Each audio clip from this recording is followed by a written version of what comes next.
Voilà, je voulais vous présenter un livre à présent. Il s'appelle La course de ma vie. Il est signé René Pichon.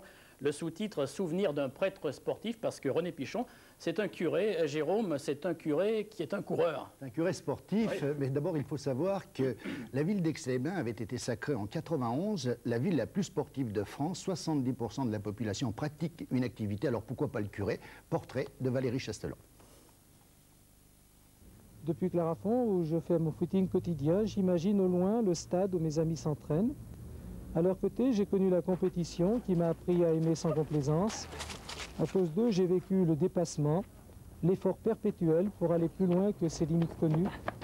Comme eux, j'ai découvert la sensation d'une sorte d'état de grâce, proche de l'expérience mystique.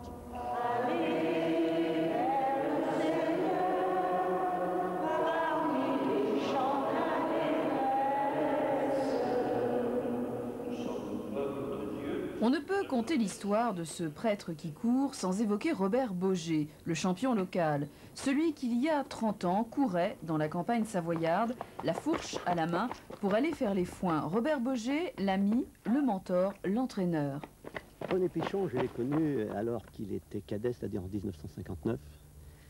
Et ce qui m'a frappé, c'est son grand courage, notamment lors d'un interrégional junior à Hyères, où il avait fini sur une civière complètement cyanosée. Et son entraîneur, notre mentor, qui s'appelait Jeunesse Palière, qui était professeur agrégé d'histoire et géographie, lui mettait des grosses claques sur la figure et sur les jambes pour le ranimer. Et c'est l'image que j'ai de Pichon, c'est-à-dire celle de la vaillance, du courage, de l'abnégation. Tout d'abord, chez un champion, il y a le talent, hein, c'est-à-dire ce qu'on appelle la classe, mais il y a aussi la volonté. Et je pense que Pichon avait une bonne classe, mais pas une classe extraordinaire au départ, mais il avait une grosse volonté. Parce qu'une classe, le talent sans la volonté, on ne peut pas faire un champion. Dans ce pays de Savoie où l'effort, ça ne se gaspille pas, la course perpétuelle que René Pichon a entamée à l'aube de son adolescence suscite quelques réserves, même parmi ses proches. Vous en pensez quoi? Vous êtes fier? Fier qu'il soit prêtre, oui.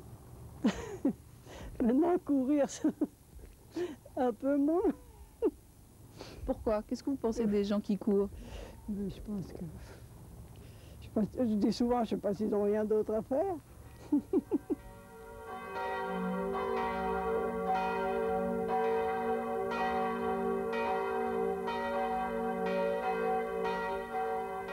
Est-ce que c'est le sport qui a nourri la foi ou la foi qui a nourri le sport?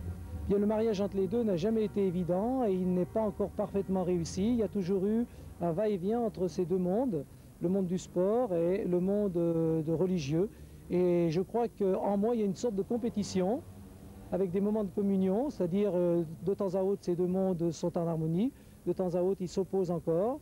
Et je tiens à garder ces deux mondes en moi parce que je trouve que ça me dynamise et ça me fait avancer.